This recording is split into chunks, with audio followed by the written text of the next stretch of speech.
নতুন সরকার অর্থাৎ বিএনপি সরকার ক্ষমতায় আসার আগে থেকেই কার্ড নিয়ে তাদের অনেক কথাবার্তা আমরা শুনেছি এবং ক্ষমতায় আসার পরে বিভিন্ন কার্ড, ফ্যামিলি কার্ড, কৃষক কার্ড, প্রবাসী কার্ড, এটা কার্ড, ওটা কার্ড, বহু কার্ড, যেন কার্ডই বাংলাদেশের একমাত্র মানে বিষয় হয়ে দাঁড়িয়েছে বর্তমান সরকারের, যেটা বিরোধী পক্ষ মানে সরকারের বিরোধী পক্ষ যারা রয়েছে তাদের কাছে ট্রলের বস্তু হয়েছে। তারা ট্রল করছেন অনেকে এবং খুব মানে আমার কাছে খুব খারাপ লাগে যে ট্রল অবশ্যই করা উচিত না, সেটা হচ্ছে যে মাননীয় প্রধানমন্ত্রীকে নিয়েও ট্রল হচ্ছে এবং মানে অযাচিতভাবে প্রধানমন্ত্রীকে কার্ড বাবা সহ নানা ধরনের আখ্যা দেয়া হচ্ছে। নিকৃষ্ট মানের এই ট্রলগুলো থেকে জাতি হিসেবে আমরা যদি বিরত থাকতে পারি তাহলেই বোধহয় আমরা এগিয়ে যেতে পারবো। কিন্তু কার্ড নিয়ে যে মানে হই হাঙ্গামা হচ্ছে সেগুলো কি ঠিক পথে যাচ্ছে, কিংবা এই কার্ড নিয়ে যে এত মাতামাতি, এটা কি বাংলাদেশের নতুন কিছু, নাকি আমরা আগের সরকারের আমলেই এই কার্ড সিস্টেম চালু হতে দেখেছি এবং কার্ডের ডিজিটালাইজেশনের কাজ চলছিল তাদের সময়ে, সেটাও আমরা দেখেছি। কার্ড নিয়ে বর্তমান সরকার যখন অনেক কিছু করছে তখন এই কার্ড মানে কার্ডের বিভিন্ন ধরনের প্রচার প্রচারণা, কার্ডের মানে টাকাপত্র জায়গা মতো পৌঁছানো, এর জন্য আবার ব্যাপক জনগোষ্ঠীকে চাকরি দেয়া হচ্ছে, গ্রাম পর্যায়ে ব্যাপক জনগোষ্ঠীকে চাকরি দেওয়া হচ্ছে। তাতে আপনি যদি 5 টাকা বিলাতে চান, সেখানে দেখা যাচ্ছে যে 50 টাকা ওই 5 টাকা বিলানোর জন্য খরচের আয়োজন করা হচ্ছে। এই কারণেই সমালোচনাটা বেশি হচ্ছে। এবার যুগান্তরের অনুসন্ধানে বেরিয়ে এসেছে ফ্যামিলি কার্ড নিয়ে ভয়ঙ্কর একটা চিত্র। ফ্যামিলি কার্ডের হিসাব যেটা দেখা যাচ্ছে 41 লাখ ফ্যামিলি কার্ডের কথা বলা হচ্ছে। সেই ফ্যামিলি কার্ড 41 লাখ কার্ড তৈরি করতেই, শুধুমাত্র এই কার্ড তৈরি করতেই কত শত কোটি টাকা গেল। চলুন একটু জেনে দেখি, তাহলে আমরা সঠিক পথে আছি নাকি রাষ্ট্রের টাকা অপচয় হচ্ছে ভুল পথে কিংবা ভুল সিদ্ধান্তের কারণে। একটু আলোচনা করে বোঝার চেষ্টা করি এই ভিডিওতে। থাকবেন পলিটিক্স টিভির নিয়মিত আয়োজনে।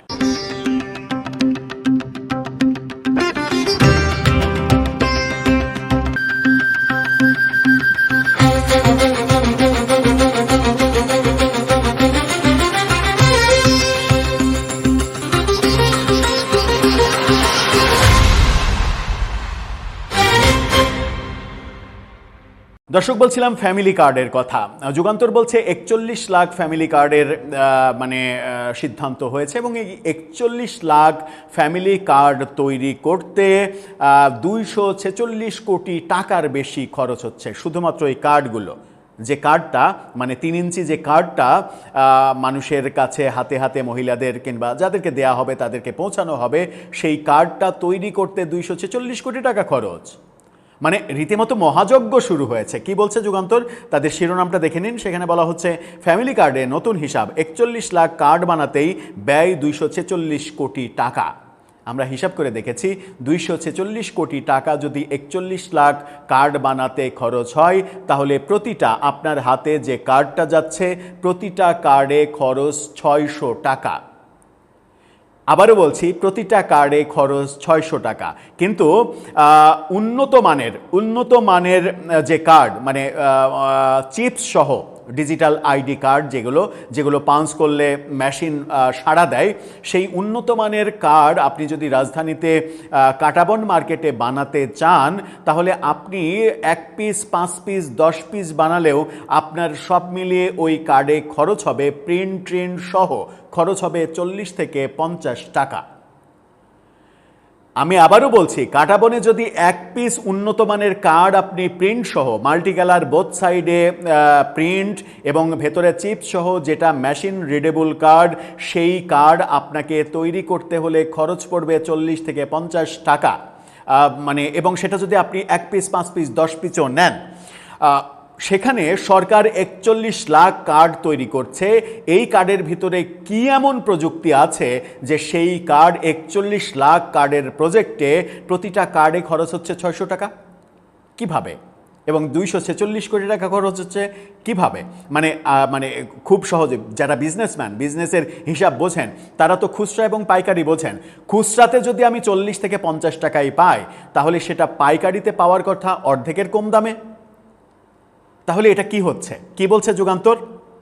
যুগান্তর আরও কিছু হিসাব করছে। অর্থের যোগান নিয়ে ধোঁয়াশা, শিগগিরই সিদ্ধান্ত নেবে সরকার।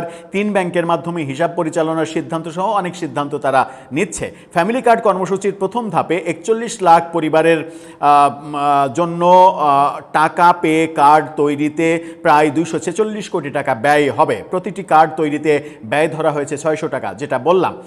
কিন্তু এই বিশাল অর্থের যোগান কে দেবে? সরকারের তহবিল থেকে নাকি কোনোভাবে সুবিধাভোগীদের কাছ থেকে এই টাকা নেওয়া হবে সে বিষয়ে চূড়ান্ত সিদ্ধান্ত নেওয়া হয়নি। শিগগিরই বিষয়টি নিষ্পত্তি করা হবে বলে জানিয়েছে অর্থ বিভাগ। কার্ড তৈরির এই ব্যয় ছাড়াও ব্যাংক হিসাব পরিচালনা, টাকা স্থানান্তর এবং মোবাইল আর্থিক সেবা ব্যবহারের জন্য আলাদা খরচ এবং চার্জের বিষয় রয়েছে। সেটা আবার আলাদা আরও বিশাল অঙ্কের টাকার কর্মযজ্ঞ। ফলে 41 লাখ পরিবারকে মাসে 2500 টাকা করে সহায়তা দেওয়ার পাশাপাশি পুরো ডিজিটাল বিতরণ ব্যবস্থায় সরকারের মোট ব্যয় কত দাঁড়াবে সেটিও এখন নতুন করে আলোচনায় আসছে। আপনি যদি প্রতিটা কার্ডে খরচ করেন 600 টাকা, তাহলে এই পুরো প্রজেক্টটা মানুষের দোরগোড়ায় 2500 টাকা করে পৌঁছে দিতে পুরো সিস্টেমে কত টাকা খরচ হচ্ছে সেটা এখনো হিসাব করেই দেখা হয়নি। জানা গেছে ফ্যামিলি কার্ড কর্মসূচির অর্থ বিতরণের টাকা পেয়ে ব্যবস্থাকে কাজে লাগানো এবং এর সঙ্গে সরকারি তফসিলি ব্যাংক ও মোবাইল ফাইন্যান্সিং সার্ভিস প্রতিষ্ঠানগুলোকে যুক্ত করা নিয়ে সচিবালয়ে এক বৈঠক ডাকা হয়। বৈঠকে প্রধান অতিথি ছিলেন অর্থমন্ত্রী আমির খসরু মাহমুদ চৌধুরী। এছাড়া অর্থ বিভাগ, সমাজ কল্যাণ মন্ত্রণালয়, বাংলাদেশ ব্যাংক, রাষ্ট্রায়ত্ত ব্যাংক এবং মোবাইল আর্থিক ও সেবা প্রতিষ্ঠানের সংশ্লিষ্ট কর্মকর্তারা এতে অংশ নেন।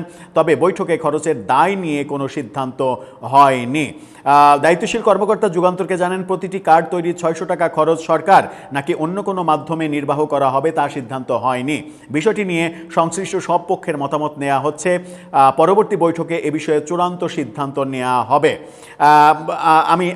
আমি এটা নিয়ে আর আলোচনা করতে চাই না, শুধুমাত্র এই কথাটাই আপনাদেরকে বারবার বলতে চাই যে শুধুমাত্র কার্ড তৈরিতেই যদি 246 কোটি টাকা খরচ হয়, তাহলে যেটা বললাম যে জনবল নিয়োগ, তাদের বেতন, মাসের বেতন, এই টোটাল প্রজেক্টটা চালানো, টাকা ট্রান্সফার সহ নানা ধরনের ফিজ সহ অনেক খরচ জড়িত রয়েছে এবং সেখানে হাজার হাজার কোটি টাকার প্রসঙ্গ রয়েছে। এই টাকাটা কোত্থেকে আসবে? এমনিতেই দেশে টাকা নেই। সরকার নিত্য নৈমিত্তিক কাজ চালাচ্ছে।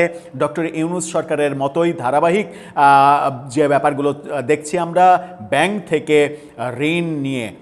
থেকে নগদ টাকা ঋণ নিয়ে সরকারের দৈনন্দিন খরচের হিসাব চলছে।